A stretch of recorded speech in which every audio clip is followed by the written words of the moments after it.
tonight, like I said earlier, I'm going to be joined by a gentleman who is no stranger to ufology. I'm talking about Mr. Robert Morningstar, who is a civilian intelligence analyst and psychotherapist in New York. He is a specialist in photo interpretation, analysis, and computer imaging. He graduated from Power Memorial Academy in NYC. Morningstar was a New York State Regents Scholar and received a degree in psychology from the Fordham University. This man also is credited with being one of the founders, if not the founder, of UFO Digest, and of course he has been talking about Mars everywhere. He is a living legend as far as I'm concerned, and I am so thrilled to have him on the show here. So without any further ado, let's beam him on into the show here. Can you please beam Mr. Robert Morningstar onto the show?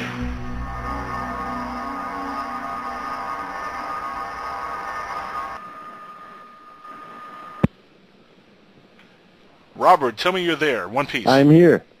You're one piece. That is great to hear from you, sir. Thank you so much for being a part of the show here at the last minute. But thank you so much for taking part of the show tonight. That's my pleasure. Thank you. Now, before we get started here, I want to tell everybody who's listening, if you don't know about UFO Digest, it's a great website. Tell everybody how you got started with this website and how exactly you got into ufology. Okay, that's the first part of the question is I've been involved with UFO Digest for the last 5 years. It was established by Dirk Vanderplug, who's the publisher, Right. and I want to wish him the best. He's just recovering from major surgery, and it's been quite an ordeal here for me handling it while it's been about 2 months where he was in and recovering, and I'm very happy that he's coming out of it very well. But he's the founder and the publisher. And about 5 years ago, I read a very, very fine article about Stonehenge, and the writer expressed his wish to go to Stonehenge someday. And I was very moved by the article because I'd been there 7 times, and I'm a member of the Druid Order of England. And so we made contact, and we began talking, and he said to me, "Oh, why don't you write an article?" And it started like that. And I think the first article I published was about a sighting made by a Russian sailor, actually an engineer. He was on a freighter off the coast of Spain. And this fellow saw a UFO following his ship. He pulled out some binoculars, and he was able to give a remarkable description of the internal structure and what he described as counter-rotating semi-discs and an amber light that was emitted from the underside of the craft. And it started that way, and then I wrote more and more, and then Dirk and I became closer friends, and eventually I started becoming the co-editor with Dirk about 3 or 4 years ago, and we've had pretty good success. I was able to recruit some of the top writers in all of ufology to contribute articles, to be interviewed. And it continues, and I'm very proud of my association with Dirk and UFO Digest.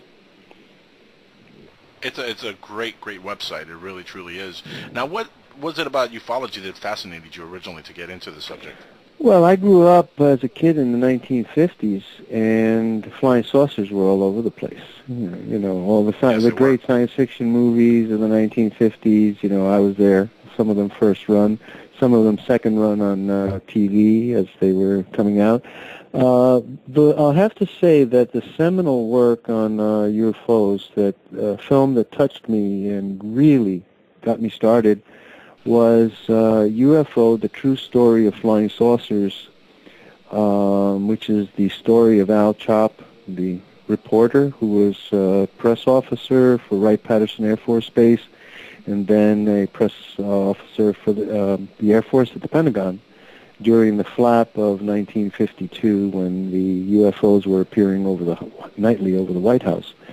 They made a film in 1956 which had the full cooperation of the United States Air Force, including footage of the Tremont in Utah film and the Mariana film. It's called the Newhouse film and the Nicholas Mariana films.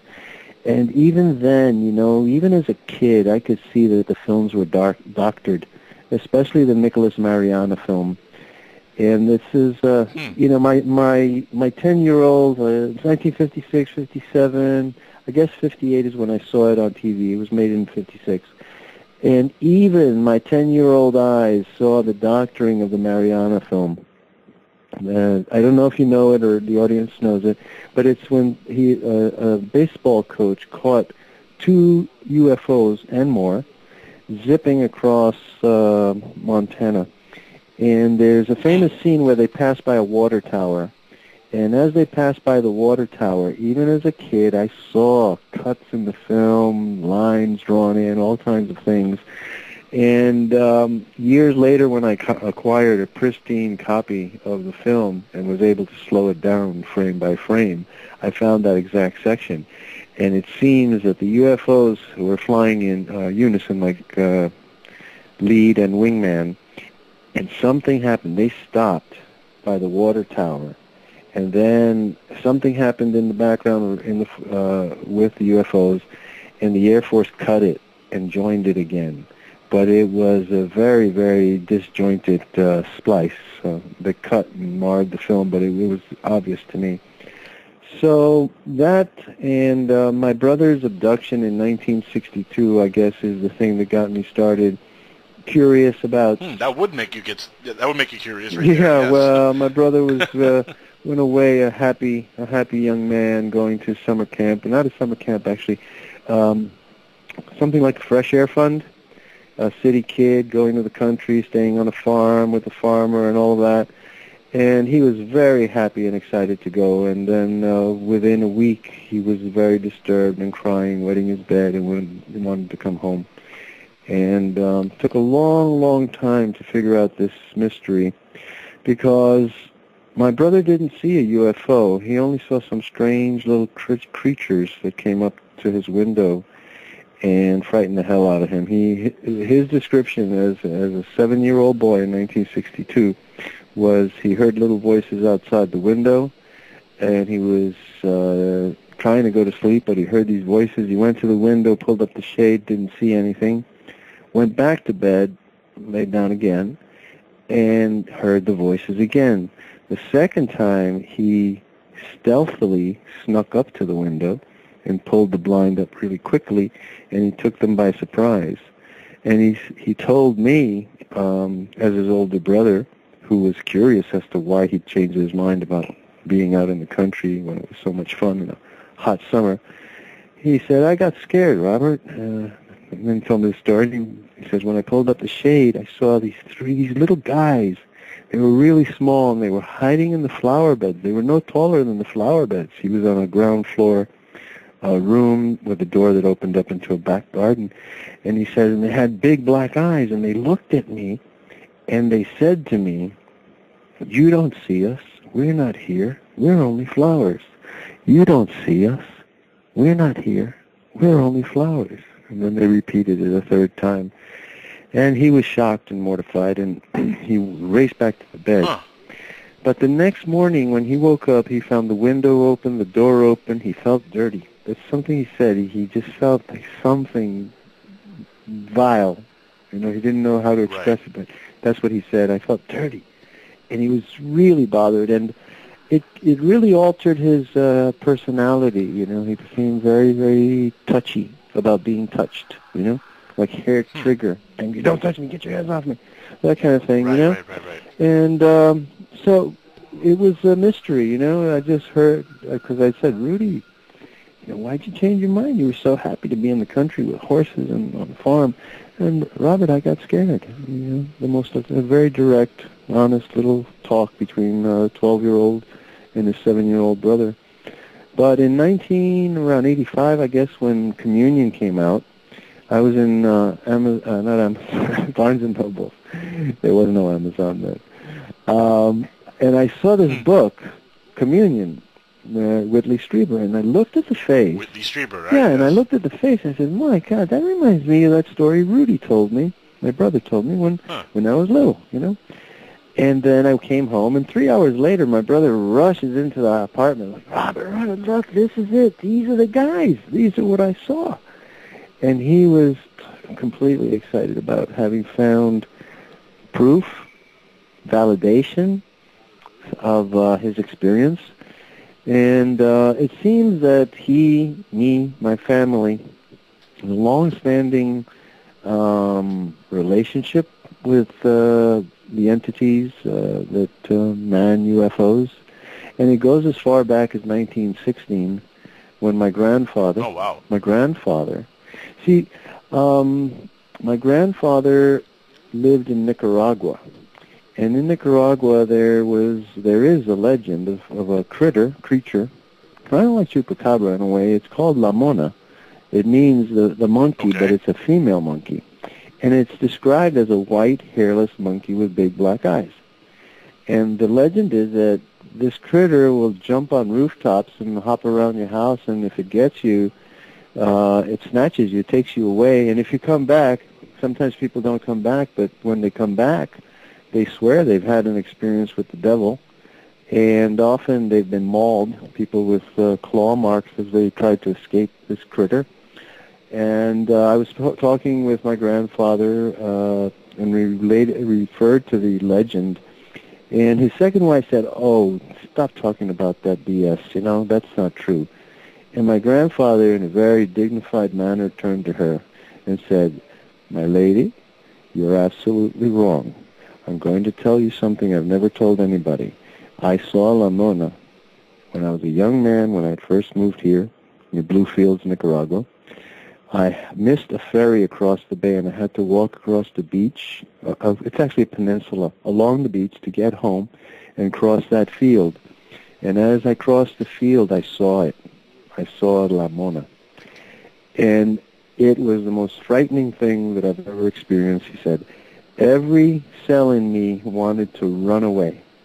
But something in me, something said to me, if you turn your back and run, this thing will get you. So hold your position. Just stare it down." How did he describe this thing? How did he describe the way it looked? He described it as a short, white, hairless monkey. And he said that the main thing was the eyes, and he said the eyes just absorbed him. He stood his ground and he stared at it, and then they stared at each other for very still, like seeing a predator, like encountering a leopard in the woods. You don't move, right? You just stay there. That showdown, yes, right? Exactly. And he was a mentally very strong and very well-educated man, and he said he stood there for 2 minutes, and then all of a sudden, in a blink of an eye, it was gone. And he was released from the trance or whatever it was that happened to him. Another interesting incident in my family that occurred around 1942 was also in Nicaragua, where my grandmother had taken a journey to the northern city of Puerto Cabezas, and that's also known as Greytown. It has an English name because Nicaragua, eastern Nicaragua, was a British possession at one time.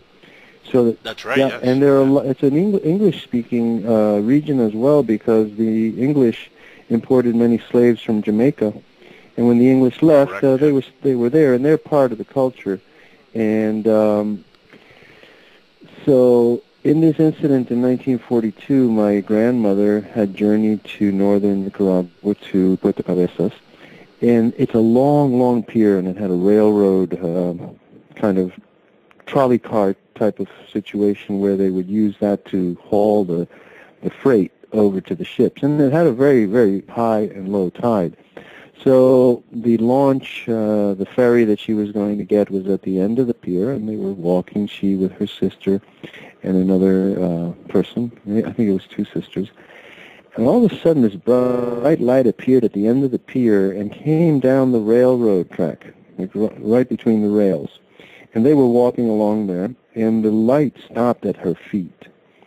And my grandmother, and they described it as, the sparklers that we have at 4th of July, you light them up and they sparkle.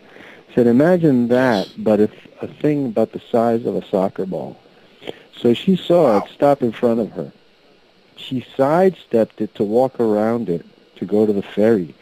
The object moved over and stopped her. She walked over to the other side trying to get around it. The object moved over and stopped her. And she said, sisters, I'm not getting on that boat.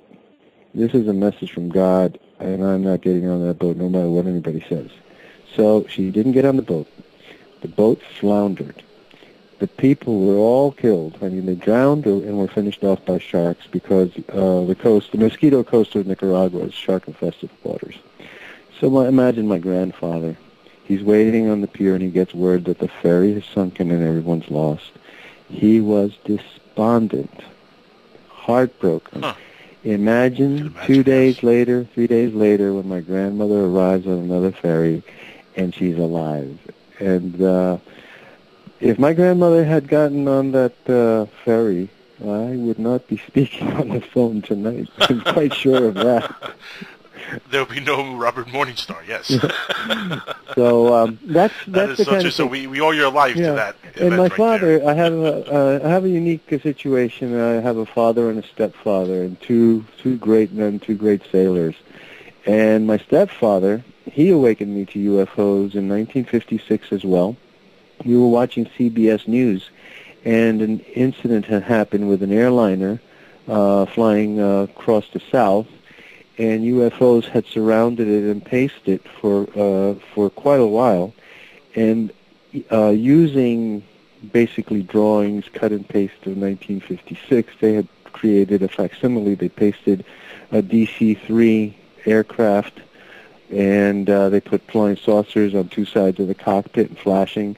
And when my father saw that, he jumped out of the seat. He said, "Oh, my God, that's what I saw in 1948 when I was sailing the Caribbean, but I didn't even have a word to express what it was." And he told the story of being a lookout. He was on the crow's nest on a very placid night sailing the Caribbean, and he saw a very bright light way up ahead. Extraordinary, you know, so odd and bright that he came down the crow's nest, went to the pilot house, and talked to the helmsman and said, "Hey, man, look at that light. What do you think that is?" He said, "I don't know. You better go and tell the captain." So he went down where the captain was asleep. This was the midnight watch. So the captain was asleep, and he says, and I love when he tells the story, he says, the captain was Jamaican, man. You know, and when I woke him up, he says, man, what do you wake me up for, man? He says, "Captain, there's this light up that we see. I think you better come up and take a look at it." So the groggy Jamaican captain makes his way up to the pilot house. When they both got there, my father said, "Boy, now the light had really gotten close. And from the time I went down and got the captain and came up, this thing really came close." And he says the captain was still waking up, but when he said the light, he rubbed his eyes and he said, "What? Man, what is that, man? Oh, tell me, man, what is that?" And he says that the craft came by the ship and passed it on the starboard side, not far off, and about 30 feet above the waters. And he said that up to that time, the waters were quite placid. They were very smooth and tranquil, but when this thing went by with this strange hum, the water started to rock. As it went by, waves started to move the ship up and down. And he said that the helmsman was so frightened, he started trembling at the helm, at the wheel, and actually wet his pants. And that was... Can you blame him? I can't. But the point is that he had no words. He just had no word in his vocabulary in 1948, as he was sailing as a sailor in the Caribbean. Well, this is amazing. This is in 1948. Of course, Roswell happened in 1947. That's right. It does seem like those years, 46, 47, 48, early into the 50s, there was a lot of UFO activity. Absolutely. A lot. And some of it was, there's this a strange series of letters that are contained in the Black Vault. John Greenwald came out with the Black Vault many years ago. He's revamped the site, and a lot of the documents, the ones that I really liked, have disappeared from the site. But I recall reading a letter written by a German seaman, Kriegsmarine, the Navy, German Navy, the war Marine, Kriegsmarine. And he had written to General Lucius Clay telling him that he knew that the Nazis had discovered some kind of interdimensional communication medium, a craft that could change dimensions, and that they had made contact with quote-unquote higher spiritual beings, and that they had exchanged whatever for this technology, the craft, and that they were planning flyovers of the United States, specifically the Southwest United States, sometime in 1947 and 48. And so there is some basis in fact, or basis in paper forms, letters, well, there's to definitely indicate a lot of that lore the Nazis about had this. made contact with extraterrestrials, and a big part of their expeditions to Tibet were to discover how to make contact with these entities, the people of Shambhala and Agartha, whom they believed to be the remnant of the Atlanteans. So it always baffles me that we take for granted the fact that we inherited Nazis' brightest minds. They're German scientists, Werner von Braun and a lot of these folks who came over to our side when Hitler skipped town basically, and they started working for us, and they infiltrated our military institutions, they infiltrated our government, and a lot of the stuff that happened right after the war, funny enough, is when all this activity started happening. So I'm a complete believer that we might have actually inherited some, maybe projects that were in development but not fully realized yet from Nazi Germany here's era. another interesting thing, which will lead us to Mars. Amongst those papers that were released by John Greenwald in the Black Vault was another Army intelligence report where they had been watching a bunch of prisoners that we were holding, and these prisoners were scientists.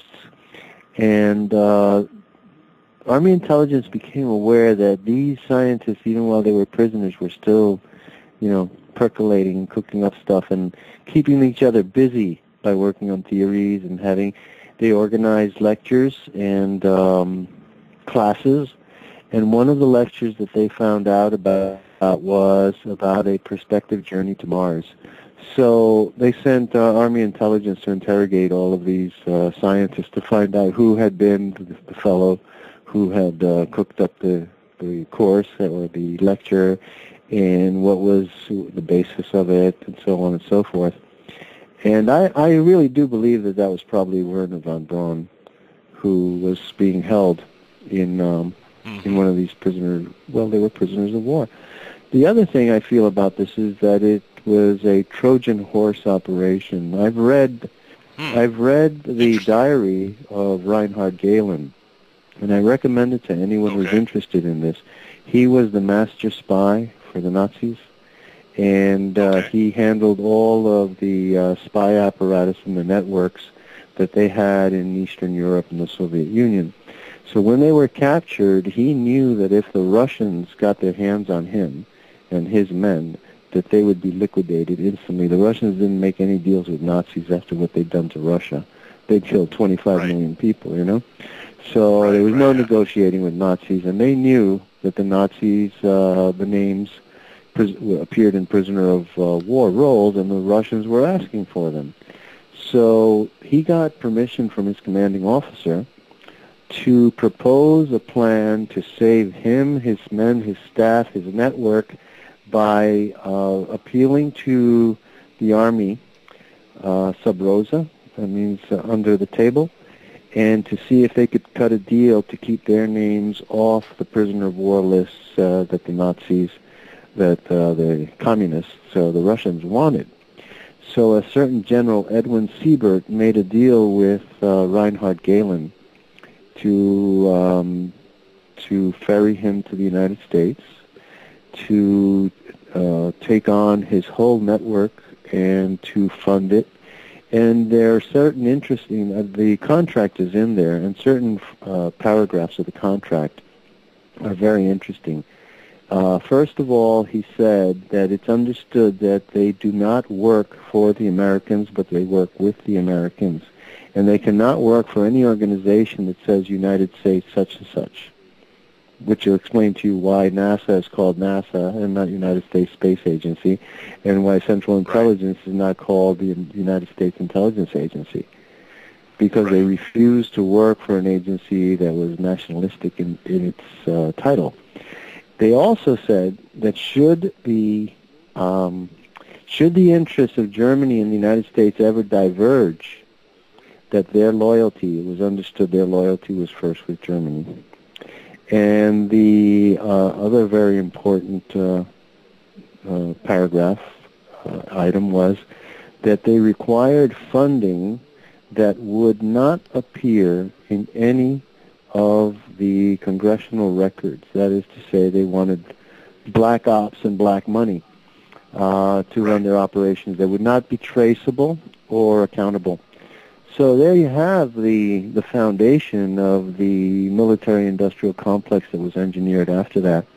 I had an interesting debate with Kevin Smith, my dear friend, Kevin Smith Show, on Friday. An amazing host also. Yeah, by the way. He has a great show. He's a great thinker. He's a very clear and logical thinker and a good researcher. We had a debate about the dismantling of NASA. And he thought it's bad, and I think it's good. So it was a pretty good debate. He made the point that it's really bad if we get rid of NASA, because then we won't have access to the information. It'll all be in control of the military. I made the point that NASA has failed its responsibilities. It's failed the American people. It's deceived them for 40-something years, and that they deserve what they're getting, taken apart piece by piece. But the point that I didn't make to Kevin is that despite the good things that they've done, the really dangerous thing and the abhorrent thing about NASA, and that name bugged me from the day I heard it first in 1959. It hit me in the gut, like, what? NASA? That sounds like Nazi to me. And lo and behold, it really was coined to kind of like be an inside joke amongst them. But the point is, the Nazis have died, but they left a standard operating procedure intact. It's been adopted, and it's that way of thinking that has to be expunged. We have to get back to the way of thinking that America had that won the war for us against Nazis. We didn't have to think like Nazis to beat the Nazis, but we thought that we had to enlist the Nazis to beat the Russians, which is another myth. Well, Robert, the last real president this country had was Truman.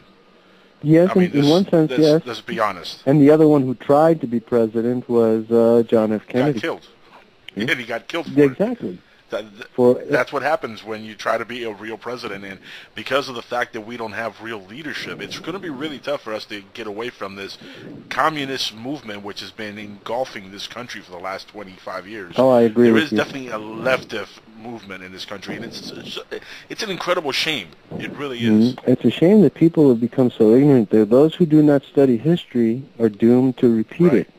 And, a couple of years ago I wrote an essay comparing the program that Leon Trotsky instituted in Russia in 1920, which called for the dissolution of the Russian family, the turning over of children's education to the Russian government, basically the expropriation of children from their parents.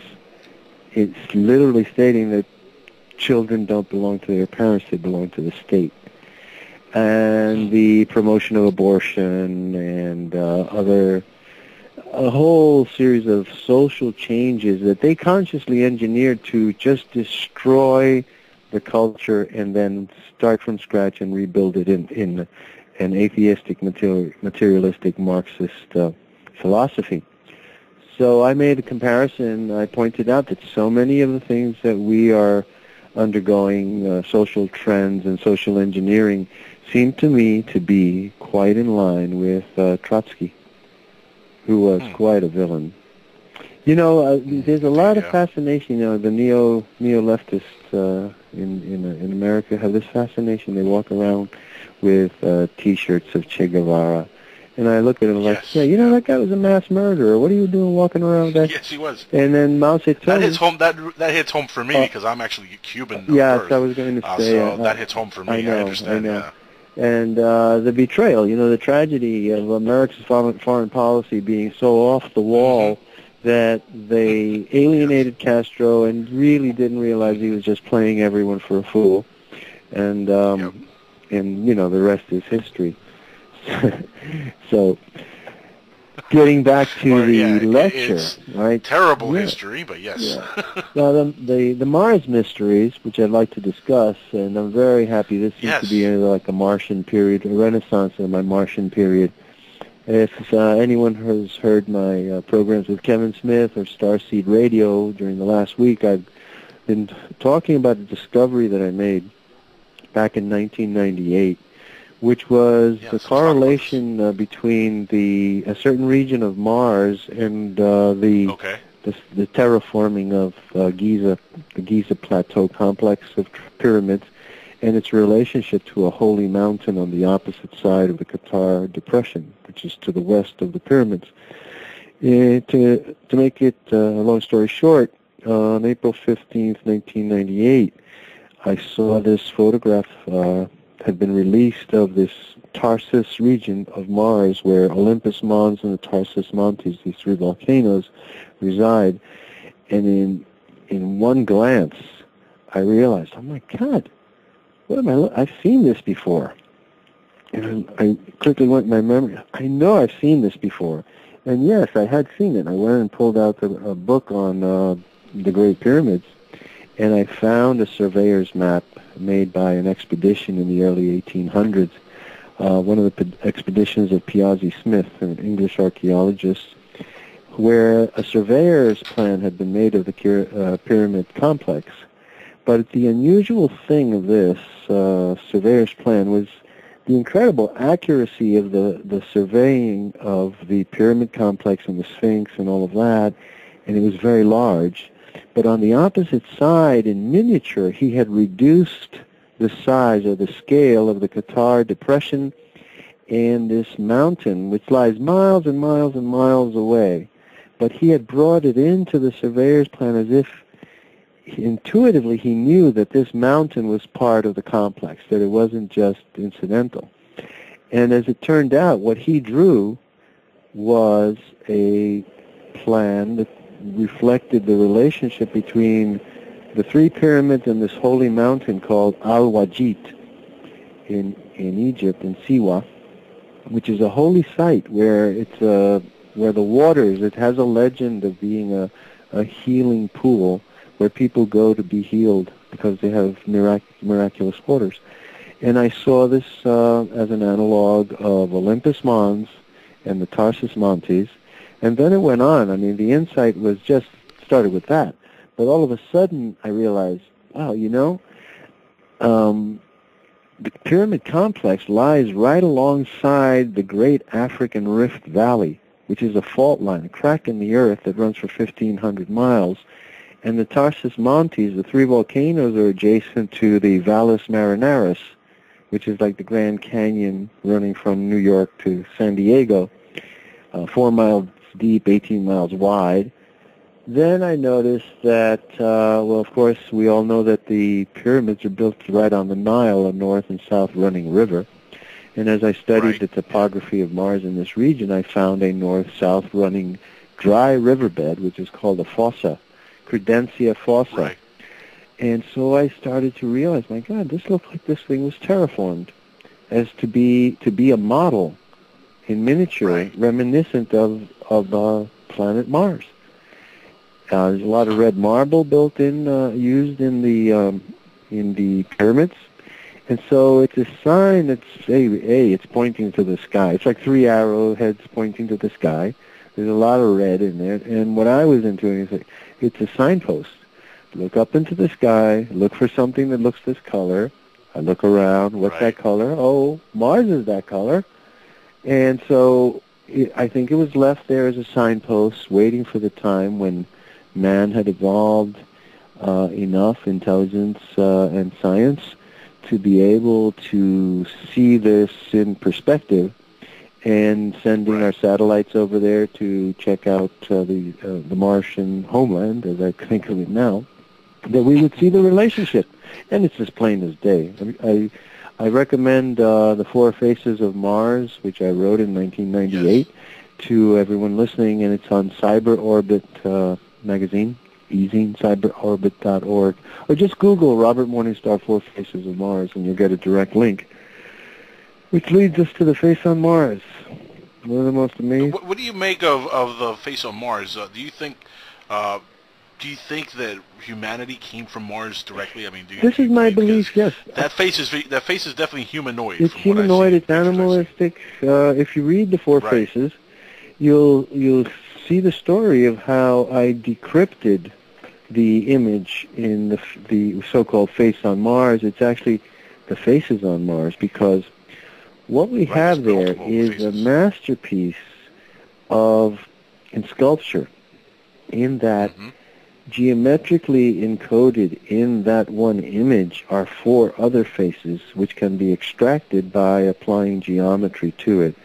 Simple things like bisecting the face, along the central line produces, well, Richard Hoagland pointed out, this face is it's symmetrical, but not perfectly symmetrical.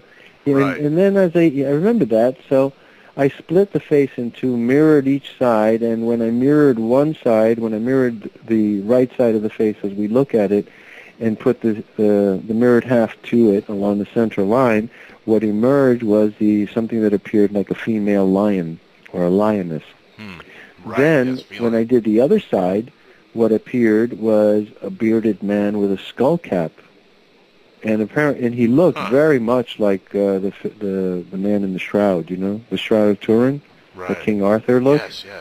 And I kept staring at it. I was like, "This is amazing." I'm looking at it, like, "Wow, what are the chances that I could split this picture?" And one is a cat, and the other one is like a guy with a crown and a beard, and he looks like he's dead.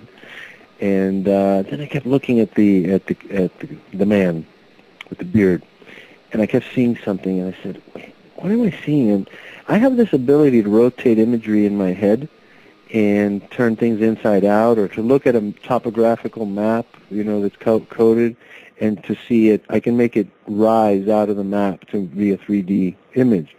Well, in this case, I saw something, and let me flip that. So I flipped the picture, did nothing else. I had already mirrored both sides, right? So I flipped the picture, and out comes a hawk. The images of a hawk, or an eagle, as we would call it in America, but to me it's a hawk. So then I'm looking at it. Then I go back to the original, and a lot of this is intuition. It's just instinct, intuition, inspiration. I said, I wonder what happens to that if I, instead of doing it right at the midline, I stretch over to the golden mean. What if I divide it in that 1.618 ratio? So extending just a little bit beyond, and I split it down the middle. Not the middle, I split it down that ratio, and I mirrored that, and when I mirrored that, it turned into a bowl. So now I found in one place, extracted geometrically from the face on Mars, the face of a lion, the face of a man, the face of an eagle, and the face of a bull. And those four animals and that man are the symbols of the four evangelists. They are also the symbols that are on the headdresses of the angels that came out of the craft that Ezekiel saw. Ezekiel described the craft coming from the north, and whirlwind and the noises, and out of it stepped several angels, cherubim or seraphims, and he said they had wings, and they went about on their feet, didn't walk like humans. They walked around like they had hooves, or like a calf's foot. But each of them had a headdress, and the headdress had the face of a man, the face of an eagle, the face of a bull, and the face of a lion. So what I feel I discovered was that these four symbols are the heraldry, the symbols of this religion, that it goes through metamorphosis from something primeval like the Egyptians, and then into Judaism, and then into Christianity, where those four become the symbols of Matthew, Mark, Luke, and John. So sacred geometry is the key to unraveling all of this, and I've concentrated on that for quite a few years. It's actually 1979, 80, and 81 is when I was first introduced to sacred geometry by Professor Keith Critchlow of the Royal College of Art and Architecture in London. And he happened to become Prince Charles's architect royal. And and he influenced Prince Charles very much to start an institution, to start to destroy these blighted areas of London, because he and Prince Charles believe that a lot of the social ills comes from the architecture in which people are forced to live, that are quite unnatural and inhuman. So Keith Critchlow started to promote urban renewal programs. That would go with like feng shui. Exactly, it is feng shui. It's like that. Yeah. If I may digress for a moment, I was walking along with some Swedish friends, about 1999, and I had a bunch of Swedish guys come and stay, and we were walking along, and he was telling me about this place named Bollingen, and in Sweden, and he said it's a very, very modern city. He said, but you know what? It has so much violence. There's more fights and more attacks in that city than any place else. I said, oh, really? You better check out your architecture, just like off the top of my head. He said, why did you say that? I said, well, architecture has a lot to do with, your environment and your emotions and your feelings, and if that is so, I would say there's something wrong with your environment, and it's probably your architecture. He says, that's very strange, because this place, the city is considered a model of modern Swedish architecture. And now one of the things that I think is really, really dry and unalive is Danish modern furniture and this neo-modern European architecture, which makes you feel like you're stuck in trestles. And I don't know. The same thing goes for American offices, which I just consider to be rat mazes. And I think that's very, very unhealthy too. So, you're not kidding. So this was a big deal for me to stumble upon this and to discover this. So I really have been dedicated to Mars research since my association began with Richard Hoagland around 1993 and 94. And steadily, he was in Hoboken, New Jersey, just across the river from me. So we saw each other a lot, and we spoke on the phone almost every other day while he was in New York until he moved away at the end of 1997, because he believed that New York was going to be destroyed by something that was coming from outer space. And Richard asked me to go out to the Southwest with him as part of his team. And he said, Robert, New York's going to be destroyed. And I said, Richard, my life, my family, everyone I love is in New York. And to be quite frank with you, I would not like to live in a world where there was no more New York. And that settled that. But I continued research, and in 2003, when Mars came closest to the Earth than it had in 60,000 years, I was in a quandary because my buddy, with whom I'd been an amateur astronomer for almost 20 years, we started around 1984, 85, a friend of mine, we learned to fly together, got our pilot's licenses together, lived a block from each other. And we had this astronomy observatory on top of a 24-story building here in New York City. So we were out there always learning about the cosmos. So he moved away, the rat. Funny expression. Just kidding, He's a great man. He is. His name is Alan. He's a very fine friend. And so he moved away and took his telescope, and I was left in a lurch, and here was the planet Mars coming to the closest approach in 60,000 years, and I didn't have a telescope. So I scrounged around, and I got about $700 and got a good deal on a $1,200 telescope with a 128x super Plazel lens, and I was ready. And for 3 nights, I looked at Mars, and through the telescope, Mars looked as big as the moon. And I saw the Tarsus Montes, I saw the Valles Marineris, and in one glance, I saw how deep the deception had been. Mars has an atmosphere. Mars had an air glow around it and made it look like a pink neon light. It's like a pink-orange color. The colors they've been showing us of this deep rust desert that's planet. doctored. That's all doctored. I've seen footage of Mars where they clearly show a blue atmosphere. Absolutely. And the color of the terrain is like a pink-orange rust color.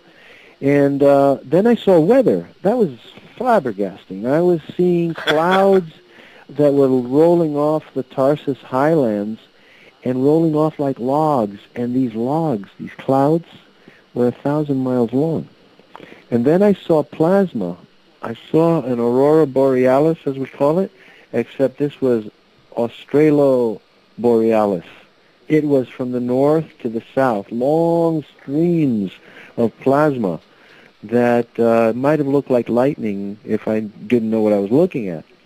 Then I saw impact craters so deep and so vast that they actually frightened me. As I looked at something called the Eye of Mars, it's an impact crater south of Valles Marineris in an area called Solus Locus that is so deep that it remains dark until the sunlight reaches, I would say 10 o'clock, 10:30, 11 o'clock in the morning. It's a big black spot, so when it's there, when the morning sun's coming up and streaming across it, the pit is so deep it looks like the pupil of an eye. But the pupil of the eye, I've seen that. Yes, I've seen a picture. It runs down like a black tear coming out. It was, as I say to people, it was like Alice Cooper's eye. And as the planet turned, because this effect, it started. It was the Solus Locus was on the side, and over the course of the next 2 hours, the planet rotated slowly. And as I kept looking through the telescope, there came a point where the planet turned, and it looked like the eye was looking through the telescope at me. And I became frightened at a gut level. I mean, like in the pit of my stomach, because I realized that whatever had done that had destroyed Mars in one day.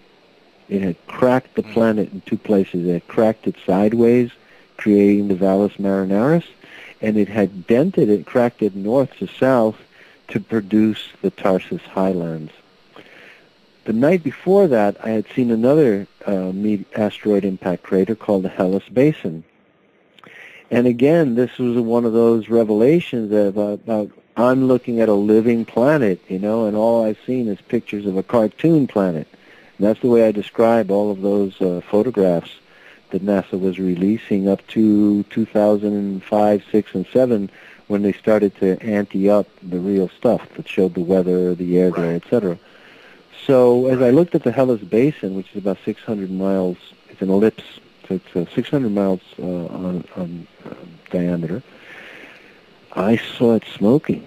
It was vaporous. There were rainbows streaming across the surface of it, as if, whenever you've thrown dry ice into water and you see it burbling up and bubbling and all that the white mist coming up.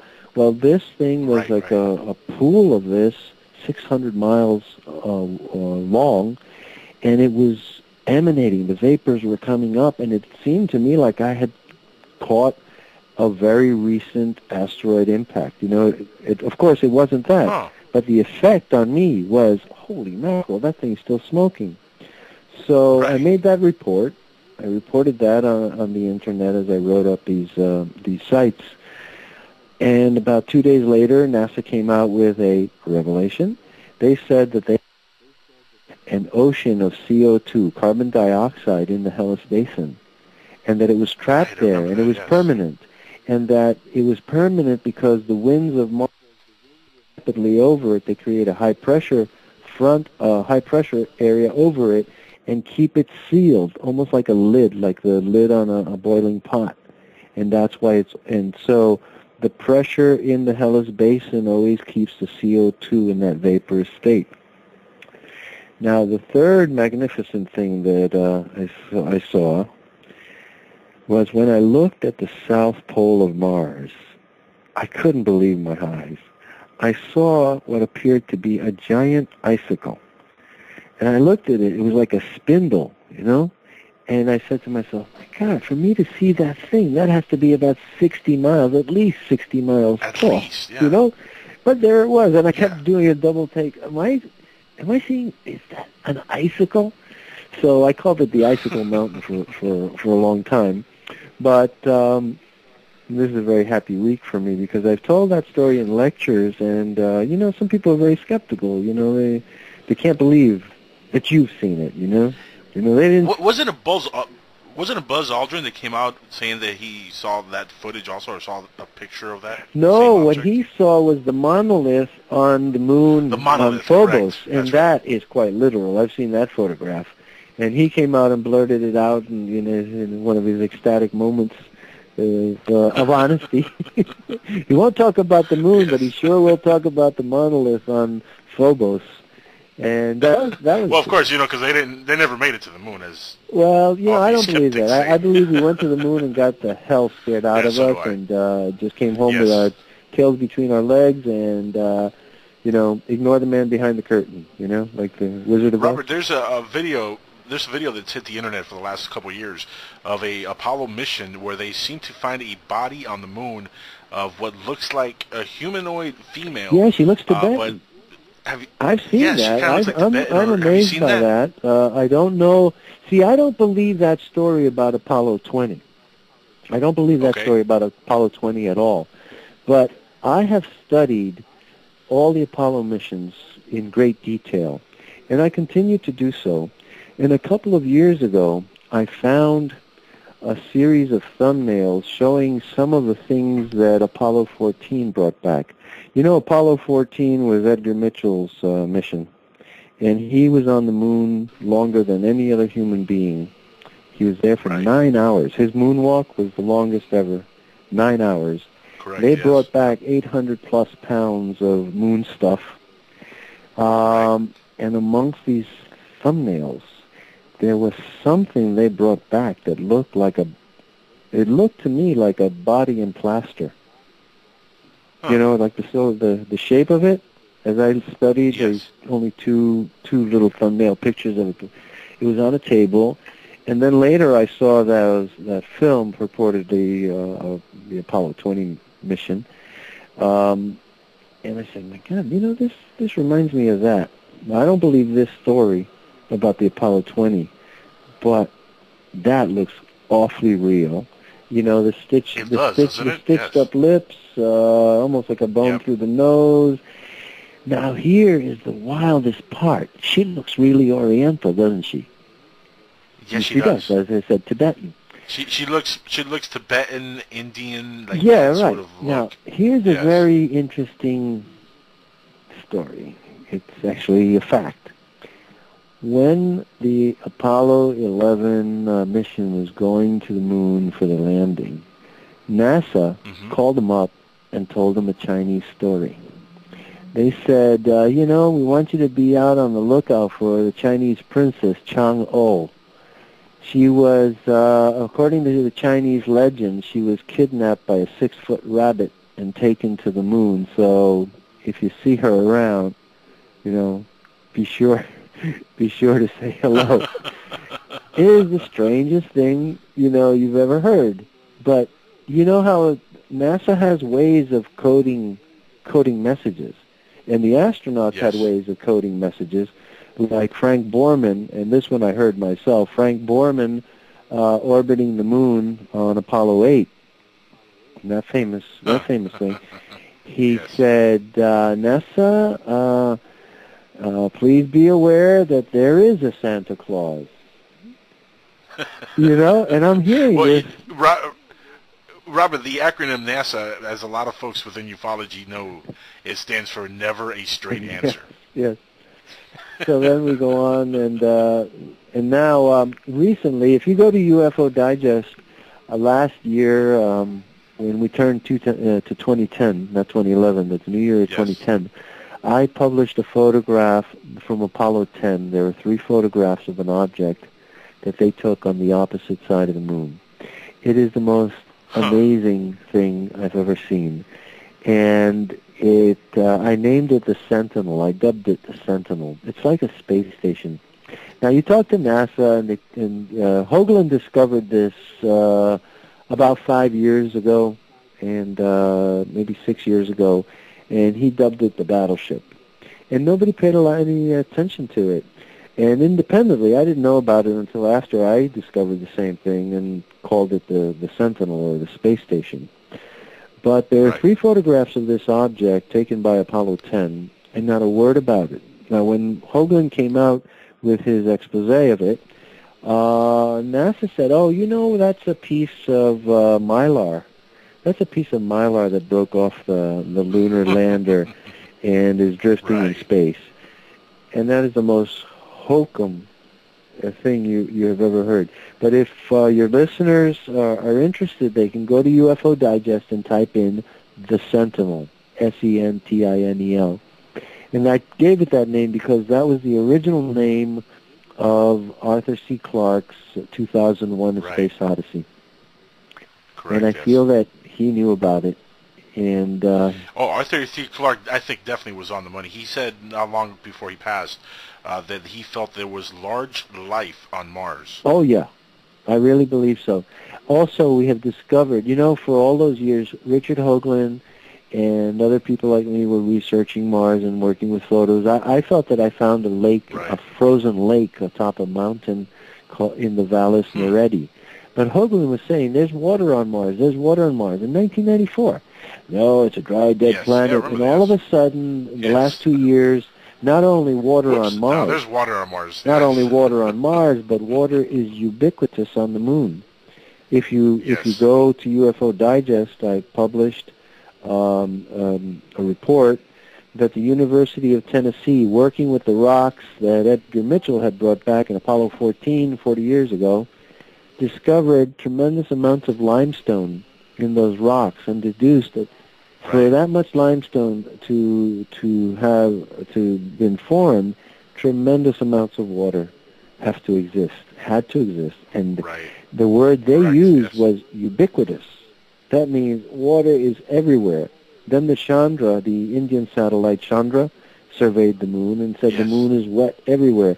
And of course, NASA kept all of these reports out of the news media until they could do their hokey L-cross, double-cross crash into the moon and explode the rocket and fly through it and the moon has water down there in the crater. And what are we waiting for? They just want to steal the limelight. But I want to tell you that people at the University of Tennessee and Whitney Holmes and her group, they really deserve the credit for discovering the water on the moon, as well as Chandra, the Indian satellite.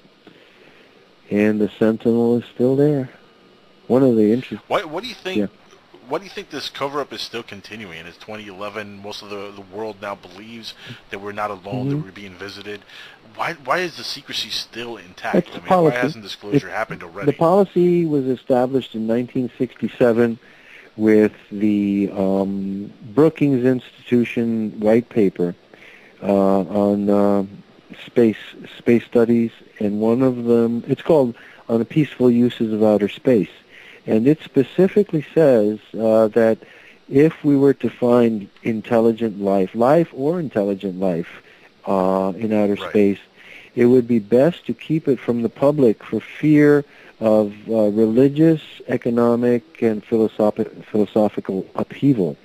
They said that if the discovery of intelligent life in outer space, especially if it was not like us, would basically throw a monkey wrench into evolutionary theory.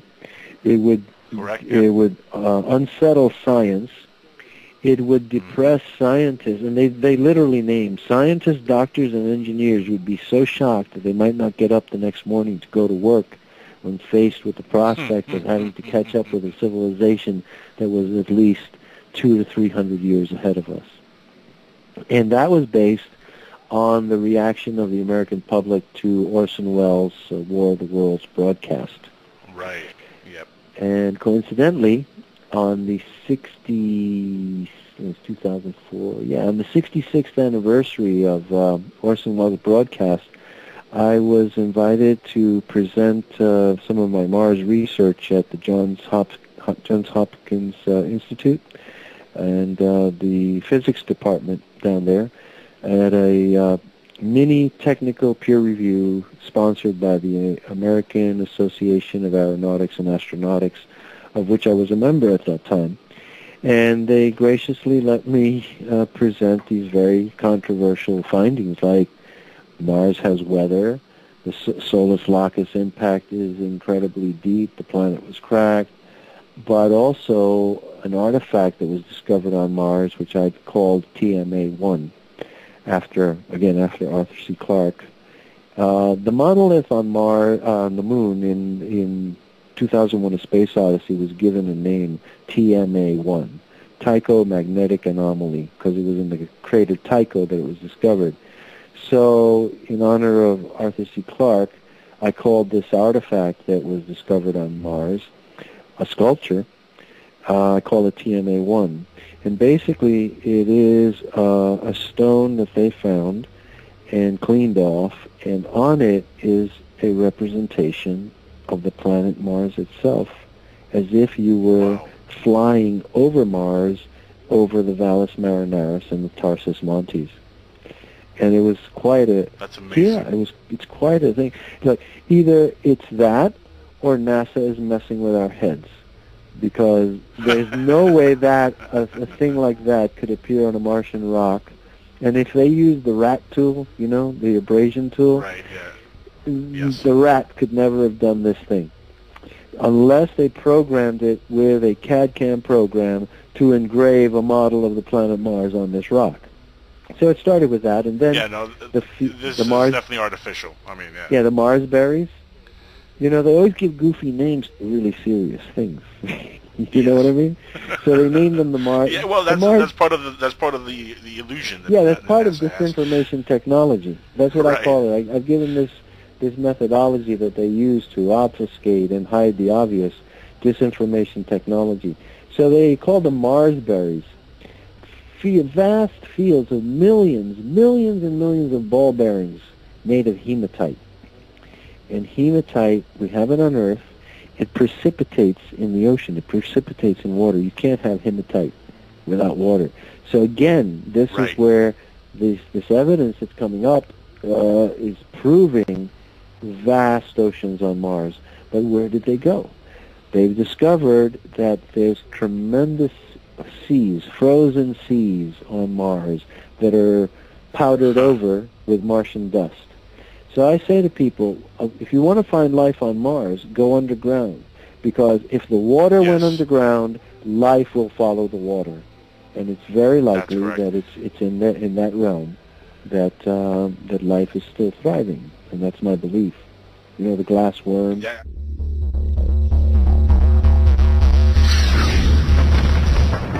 PSN Radio The Soup, the best in talk radio anywhere.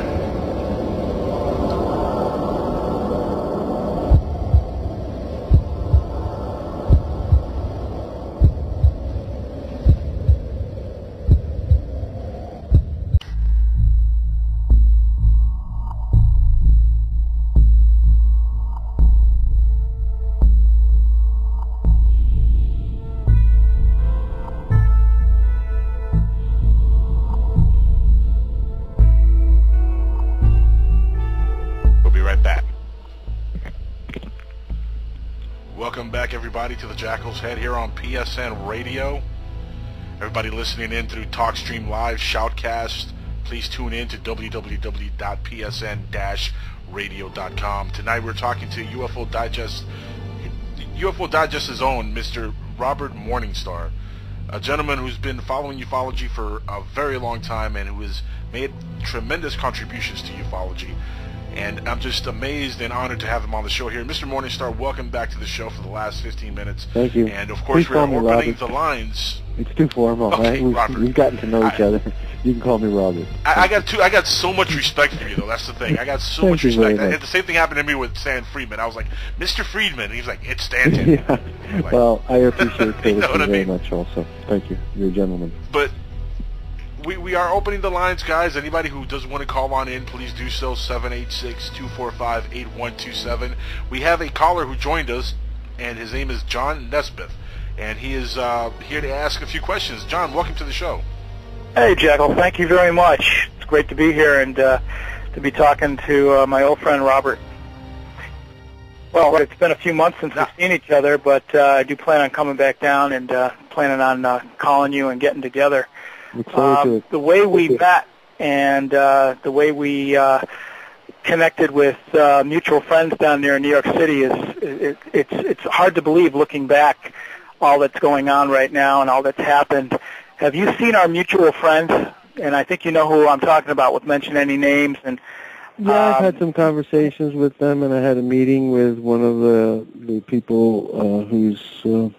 well, actually, let me just give some background there. We're part of a circle of friends that has access to someone who has had contact and with extraterrestrials. You know, who doesn't nowadays? It's just becoming so common. I think that people are used to are feeling less fearful about owning up to what has happened to them. I'd like to say shout out a hi to Thomas Reed and his brother Matthew, who were abducted in 1966 and who have contributed their stories to UFODIGEST. I'm working with Thomas Reed now on a more detailed report, and it involves MUFON and an investigation that they did of the site and remarkable things that they found, including radioactivity around the car. Was involved in the abduction of the Reeds, and the Reed abduction is not just Matthew and Thomas, but mother and grandmother as well. 4 of them were taken, and pretty shaken up by the experience. But he's integrated it, and now he's ready to share it with the world. And all of us believe that this is very important. You know, just like Whitley Strieber coming out with Communion in his series, it takes a lot of courage. It takes a lot of courage to come out and say, you know, this happened to me. And it's very healing also for a lot of people who have been in doubt or have been convinced that they were hallucinating or that they're mad, insane. No, it's just, this has been going on since time immemorial. It's even there in the story of Jesus, you know, when Zacharias loses his speech because when the angel appears to him and tells him that John is going to be born. So these phenomena are recorded throughout our history. It's only the vocabulary that changes. The phenomenon remains the same. That's what I feel. But we're now more mature. That's the mistake that NASA has made in following the Brookings Institution report and its recommendation of non-disclosure, is that they haven't given the American people credit for advancing psychologically and intellectually to be able to handle it. We're not the people of 1938, you know. So that's right. Yes. I think that that's their great mistake, and you know, deception. That's my argument. I really believe this, that deception always leads to self-destruction. You know, the liar is always undone by his own lies. You know? So I'm sorry that I have to be so blunt about it, but I feel that they went out of their way to ridicule a lot of people. Maybe it's just justice now. No, it's true. And look, for some folks, it's not a beautiful thing coming out and telling their story. Look at Travis Walton, for example, a gentleman who I completely believe 100% that he went through this experience. I agree. But look how many people have attacked him over the years just for him simply, you know, saying what happened to him. Exactly. In my view, his story was national press before he even got back down here. He was, you know, still on his away mission, so to speak, with the aliens, when he was already making headlines, and he had no idea about it. He came in to the scene, they dropped him back off right in the middle of the whole frenzy of what's going on. So he's kind of inherited the entire, thing because it was already a media event. Mm-hmm. So he's had to live with that for, many years now, and it's not been the most pleasant thing for him. Mm-hmm. I've had Travis on the show. I've interviewed the man, and like I said, I completely believe that he went through this experience. I have no doubts about it in my mind, and he'll tell you himself, he wishes that he never had gone through this because of the simple fact that it's been a living hell for the most part. Yeah, I admire Travis Walton very much, and I also admire the friendship that he has with his friend Mike. I've been following this story since it happened, and that's a very long time, and countless times that I've seen them on television, and years apart. Like on Larry King Live, when he had his interviews, he had them on. Right. And to see these videotapes of them as young men, as buddies, and then growing up and being middle-aged, and now, getting older, and the story is consistent, and the friendship the bond is very strong. I feel quite a bit of kinship with Travis Walton and his plight, actually. He's a very brave man to have come out. And I think the film that they did of it was very well done. What was this actor's name? It was a serious take on a subject that it could have gone the other way. Yep. They could have really just messed it up. The only thing I do have gripes against that film is the fact that they changed the actual abduction scenes from what he remembered. Mm-hmm. I would have loved to have seen the human looking being that confronted him on the ship. I would have loved to have seen the exact scenario that happened. Hollywood has a way of spicing everything up, though, as we all know. And you mentioned something that was really on my mind. I was just reading about Hollywood, and somebody had a great rant off of Whitley Strieber's page regarding Steven Spielberg and his 3 fear-based E.T. Movies that are out this year. Cowboys vs. Aliens, Transformers 3, and the other one there, Super 8. And he seems to have done a complete turnaround from E.T. and Close Encounters of the Third Kind. And this guy was an excellent article, but it really was scathing. Right. And I just don't know what do you think about that, and what are your feelings about what's going to happen within the next year, Robert? Well, regarding that, I think it's a healthy change of attitude. I think that there was a little bit E.T.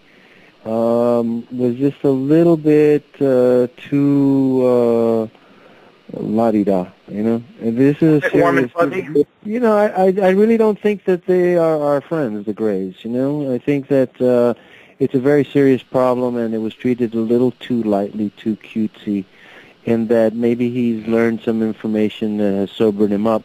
And I think that his TV series, Taken, was probably one of the best things I've seen, and I used to think that it was the best series until I got a DVD of Dark Skies. I never saw Dark Skies while it was on TV, and because I don't like commercial interruptions, but I've had time to spend a couple of weeks with the entire series in Dark Skies, and I'm amazed at the information that Bryce Bell and Bruce Friedman had. They had very deep sources because they were exposing MJ-12 and its existence to the American people between 1994 and 1996 or 7, ran 3 years. But I'm amazed. Actually, it's so well done. The production values are fantastic. It's as a person who lived in the 1960s and the Kennedy era, I felt that they really did a fantastic job. And the story they tell is basically disclosure. I saw that. It was on a basic level. Yeah, it's very good. Did you catch that the event at all? Excuse me? Say it again. Did you see the NBC series, The Event?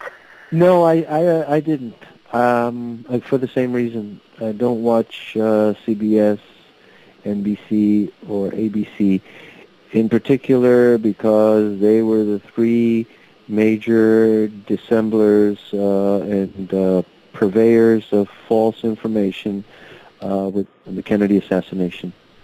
And I don't forget that. But I don't support them commercially, and I don't like commercial interruptions in series, But I saw that all I'm on Hulu was where I watched, so you can see it there. Yeah. Yes. I'm looking forward to Cowboys and Aliens.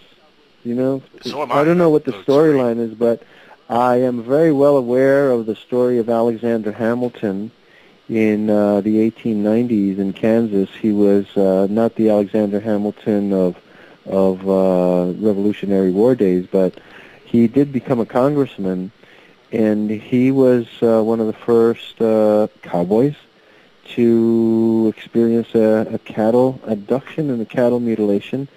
And the story's been recounted several times, many times. The best account is in Jacques Vallée's Passport to Magonia, which I think is probably in the top 5 best books ever written on ufology, aliens, and abductions. Passport to Magonia stands out. And the sad thing is that I think that Jacques Vallée came out and he was really honest in Passport to Magonia, but then something happened and he backed off and he retreated and he started to talk about memes and mind control. But I think he hit the nail right on the head. If you read Passport to Magonia, he makes the connection between the legends of demons, jinns, incubus, succubus, and that vocabulary from the Middle Ages as the minds of those times trying to deal with their jargon to explain their encounters with extraterrestrials. And the story of Alexander Hamilton and the abduction of his cow by a terrible turban, he's described it, and very strange, ugly-looking people looking down from the craft as they hooked the cow with a tether, and they lifted her right off. And he came up. The story is that he heard the cow mooing and very, very upset. So he went out into the field to see what was going on, and he found that the cow was tethered and stuck on a fence. And so he went and he cut one rope that was tangling the cow, and he saw the cow lifted up and carried away by this craft. Then he went out searching for his cow over the next couple of days, and he couldn't find her. But another rancher found the hide and the legs of a cow and everything else that had been removed. And when he went and inspected it, he felt that, that was the pattern that was on the cow that had been abducted. They abduct cows too.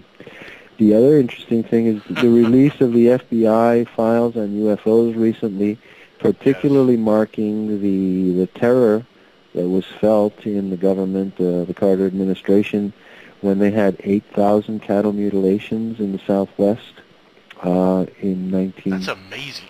8,000 cattle mutilations? Here's a very interesting thing.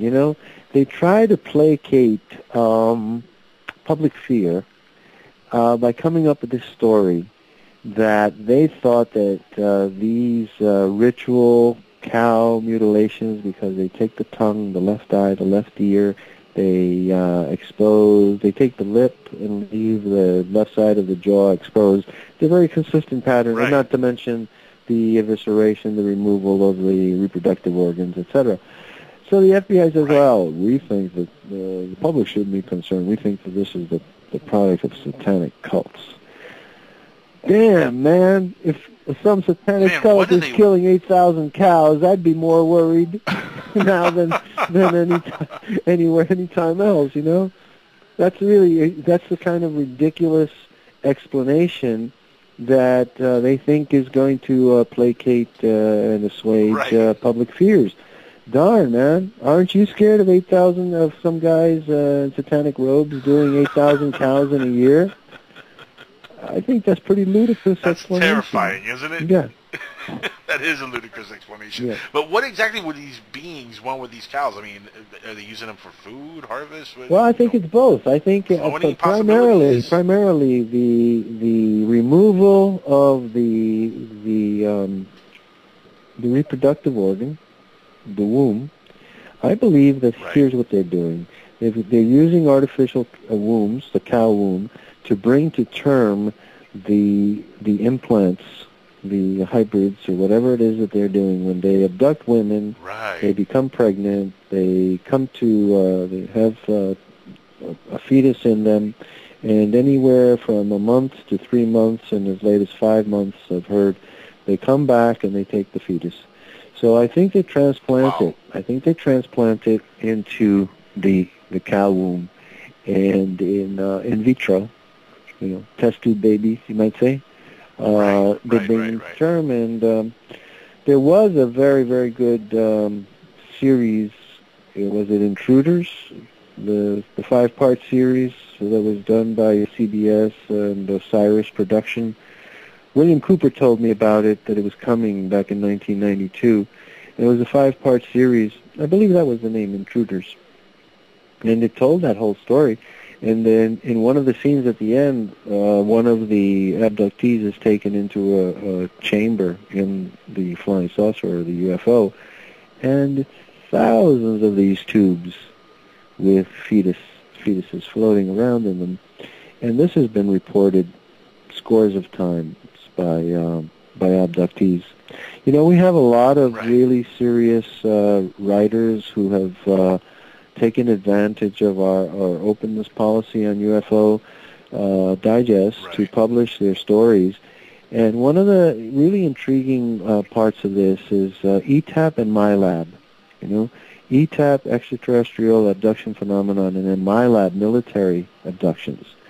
And Niara Isley is a former U.S. Air Force officer who had this experience. She was abducted, and see, the abduction happens twice. The ETs come and take the person. The military finds out about it. They snatch the person. They debrief them. They get the real story that the person lived. Then they subject the person to what I call extraterrestrial theater. They will drug them up, and they'll put on a show with another alien or a similar alien, either real or costumed, and will program the person to believe that the second experience was their abduction, so that it becomes a screen memory that overlays the content of the real abduction. So that's a way of keeping the secret, keeping the lid on the secret, right? You can use mind control to get the real information from the person, and then you overlay a false memory and confuse the person. And you know where I got this? This is not my own theory. It came from Peter Robbins and Larry Warren, who had the Rendlesham Forest experience. Larry Warren left at East Gate. So Peter Robbins made an allusion to in that the direction, and then I said, well, this makes perfect sense if you know about psychology and manipulation and implanting thoughts and screen memories. It makes perfect sense to confuse the abductee after they've gotten the real information from the abductee, perhaps through sodium pentothal. They'll drug them up with something else and put on this extraterrestrial abduction theater and put them through another terrifying thing. But the purpose of that one is to erase the memory of the real abduction. So it's quite profound. Robert, it would be much easier to have one of those little flashy things from Men in Black and just wipe the memory clean. That would be much easier. Yeah, well, invest in I think some of that technology. I think that's based on real. That's based on a real gadget. Technology. Yeah, real alien technology. So, John, you have anything else for our guest, Robert Morningstar, before we let you go for the evening? Wow. I just wanted to get some feedback on what he thinks about the talks of. Richard Hoagland's been involved with the talks behind Comet Elenin and any other possibilities around that. It seems to be pretty prolific all over YouTube and Facebook.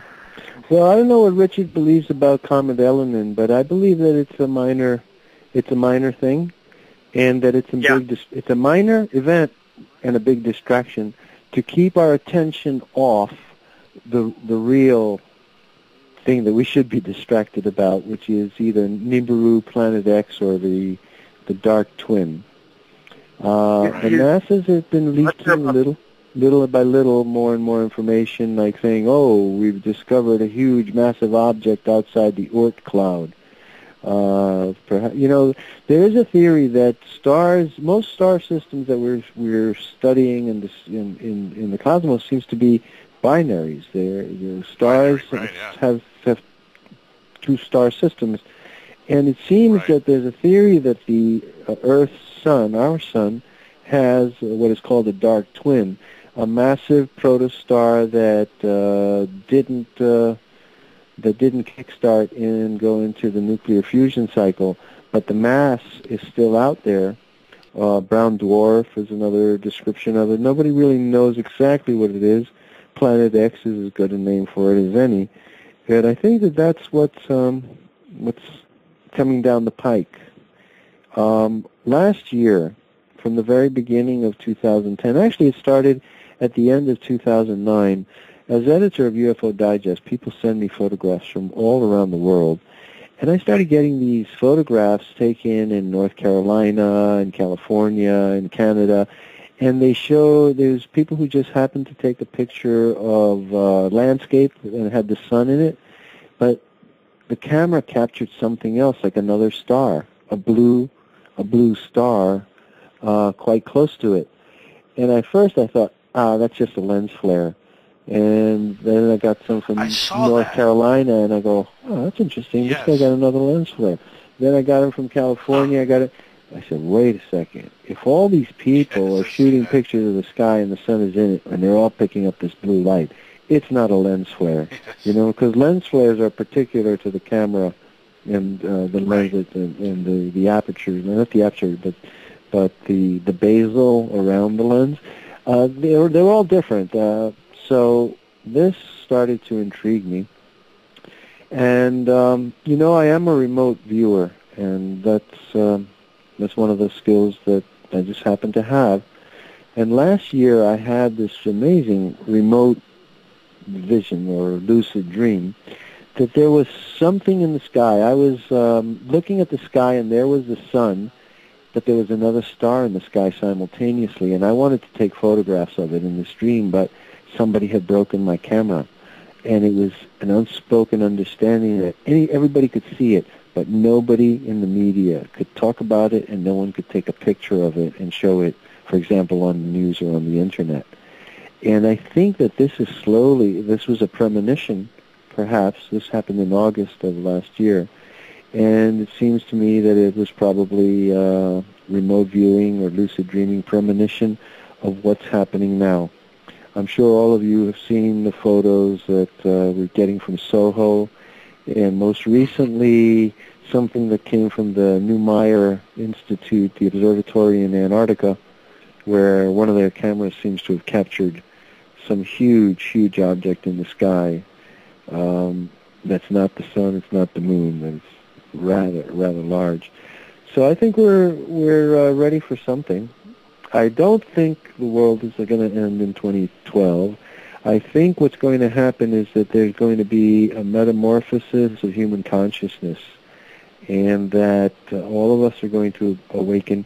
I also know that some information is going to come out about genetic discoveries and relating to a fossil finger that was found in Siberia, and DNA extracted from it. And the DNA that they extracted from this shows that it was a cross between humans and another species. It's been given a name. The name is Woman X. That's the nickname. But it's called Denisova hominid. It's apparently a genetic line of humans who have descended from this woman who was not human. Her DNA is distinctly different than human DNA, and it does not fall into the same evolutionary line of the rest of the human race. And perhaps Lloyd Pye should have a look at Yes, this. Lloyd Pye, Bill Chalmers, Bill Chalmers and the hair? those guys should look at this. Yeah. The Bill Chalmers had an abduction, and after his extraterrestrial abduction, during which he says that he was forced to have sex with 2 alien women, and one of them seemed to be a hybrid that seemed to be blonde, blue-eyed Nordic crossed with Oriental. So the last I heard about that analysis was that they had found DNA in the hair follicle, and it showed a very, very strange combination of Asiatic and Nordic genes that were quite out of the ordinary. And then, of course, Lloyd Pye in that skull, the position of the eye sockets, the shape of the eye socket, and the position of the foramen, the hole through which the optic nerve moves, through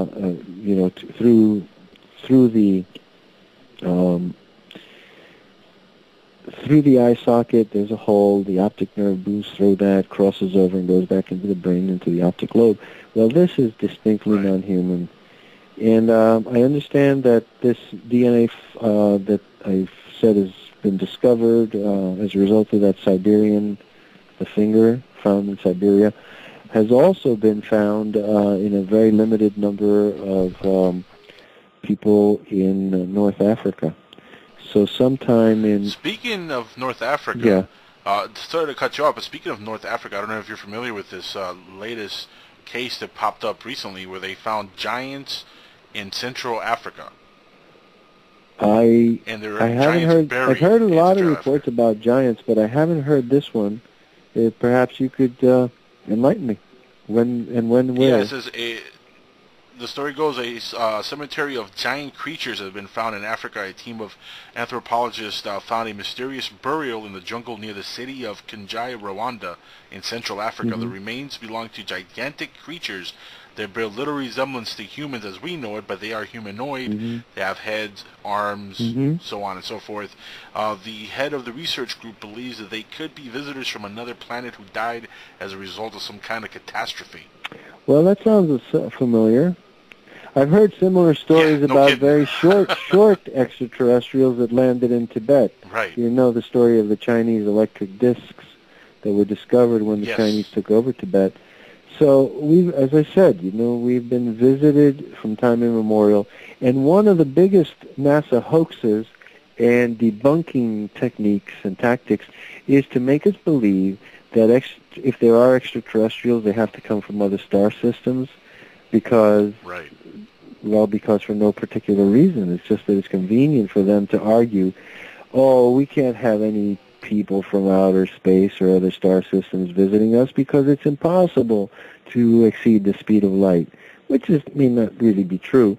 But I say they don't have to come from other stars. I think that these guys are local yokels, that life has been evolving in the solar system and probably on several planets simultaneously, or even possibly the moon of Titan on Saturn's moon, and that in order to make us disbelieve in local extraterrestrials, they've lumped them all together exclusively into extrastellar beings and people from other constellations.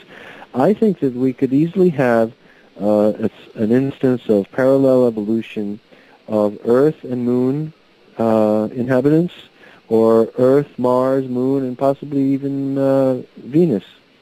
Who's to say? It doesn't have to be carbon-based life. And the discovery of that phosphorus, arsenic-based life in Lake Mono Lake last year, that has turned over biology and planetary searches and planetary studies, searches for life, because even the NASA experts admitted perhaps we were looking in too narrow a field for life and looking exclusively for carbon-based life, but this proves that there may be other life forms. And you know what was interesting about that press conference? They specifically said that a life form like this might thrive on another celestial body, and they specifically said, for example, a life form like this could thrive on a planet like a moon like Titan, Saturn's moon Titan, where the temperature is extremely low and rich in methane, And the problem is that this life form has to struggle to exist on Earth because the arsenic breaks up in the heat. We have a hot planet. But they said that such a life form, if it was living on Titan, where the temperature is 160 below zero, it would be more stable, it wouldn't have to struggle, and it would be abundant chemistry for it to develop. So I think there, again, NASA is lifting the edge of the cover and then shutting it back down, because we haven't heard another word about that since that happened. But that was very true, an earth-shaking event. And, of course, that has its effect on evolutionary theory, which is one of the cornerstones of science. So I think that that's one of the problems that science has with owning up to the presence of other life forms, is that it would just remove that cornerstone and make us ask questions about our own development. I often like to quip, the first trick of science was to convince you that you evolved from a monkey, so that when they treat you like a monkey, you won't complain. Right, that's true. That's so true. It amazes me. It baffles my mind the way that we have been, lied to and indoctrinated to one belief system for so long, and the reality of what the real world is all about. It's just completely it's completely flabbergasting if you really look at the big picture of everything. And slowly, I do think the veil is dropping. Like Art Bell used to say that the veil was dropping, and we're getting more enlightened to what reality really is. It's just amazing. It really is. And look, even SETI falls into this category of just not getting it. Yeah. The way they've been searching for life in the cosmos for the last 2 decades really is very flawed. Yeah, well, I think it was a cover. They're not taking the big picture into the whole thing. Mm-hmm. Yeah. Well, there's the problem with rule by deception is that it becomes more and more expensive as time goes by. Telling the truth, revealing the truth is a very simple thing. You make the statement, you let out the information, and then let it fly. When you put out disinformation, there are always loopholes, and then you have to come up with another lie to prop up or fill in that loophole, and it becomes like a house of cards, very unsteady, very unstable. But the cost of enforcing the lie becomes astronomical, and eventually the weight of the lies and the cost of maintaining them is just too great, and the system will collapse from within. So that's what. Yeah, that's exactly, unfortunately, what looks like is happening now with the economy the way it is, and people just dissatisfied with everyone. And it's not just here in the U.S. People all around the world are dissatisfied with the way their current life is and their current economical system. You're seeing it, day and night now, where certain countries are coming out, and there's revolution happening in some countries because people are just unhappy with the current state of the way things are in the world. Well, I think everyone senses. We have this marvelous instrument called the brain, and the brain is an instrument designed by nature to discern truth. Many years ago, and I think that there's a global depression resulting from the mass lying. Many years ago, I saw a program on CNN about the attempt to develop a computer that was powered simply by thought. And what they were zeroing in on was the trigger mechanism, like an on-off switch, like the mouse click, right click, left click. All you need is 2 choices. So what they were doing was training brains to be able to control the electrical activity in their own brains by biofeedback. And what they were doing was they were measuring brain voltages in subjects as they were reading a sentence across a monitor. And the sentence was structured in such a way that the truth or the falsehood of the statement would be known only when the last word was stated. So a true statement would be, an island is a body of land surrounded by water. A false statement would be, an island is a body of land surrounded by milk. So they found that when the brain recognized truth, there was a spike in the voltage, and the voltage went up. But when the brain recognized falsehood, the brain voltages were lessened. They were depressed. So I thought, wow, that's amazing. Not only, what about what's happening to the brain that's consciously lying? Yeah. Can you imagine if we did live in a world, though, where everybody told the truth? You know what they found? They keep any secrets from us. They found that the brains of habitual liars are very different than the brains of truth-tellers. And the upshot is that they found that the forebrain has a lot more white matter and dendrites, nerves connecting to the rest of the brain, and they think that they had to develop all of these neurons in order to sustain the lie. That if you tell a lie, you have to, you have to keep covering the lie with more and more cover stories and, basically cover stories, and that this produces a reaction in the brain that will produce more of these connections, as opposed to the brain of a simple, honest, truth-telling person who doesn't have to complexify his thinking or complexify his neurology to keep up a false front. So, Robert, in other words, when somebody is a habitual liar, we can honestly say that their brain is just wired differently than the rest of us. That's why they do it. Yeah. But all of us also have this faculty to know, in the gut, it. And one of the symptoms of this discernment is called cognitive dissonance. When you're presented with two pieces of information which are mutually exclusive, but they're presented as truth. One example that I'll give about, and it relates to Mars, is this story that NASA gives that the atmosphere is extremely thin and rarefied, and then they give you these reports and pictures of planetary-wide dust clouds which have covered the planet and occulted it, or obstructing views of the surface, and they can go on for months. You can't raise dust to stratospheric levels in a very rarefied atmosphere. Then they tell you they have these scenes of scoured areas of Mars where the winds were blowing up to 200 miles an hour. Well, a rarefied atmosphere cannot be blown at 200 miles an hour because the molecules are so far apart that you couldn't compress enough of them to produce a 200 mile an hour wind, much less, stratosphere high dust clouds surrounding the planet. So that causes cognitive dissonance in a person like myself. Hey, this doesn't make sense. If it's rarefied, it's one thing. If it's blowing at 200 miles an hour, it can't be rarefied. But I'm afraid that our countrymen, especially the younger ones, have been educated in a way that doesn't let them see that. They've forgotten how to think logically. And they've been indoctrinated to follow the system. Not only that, memory has been disabled. People can't remember things.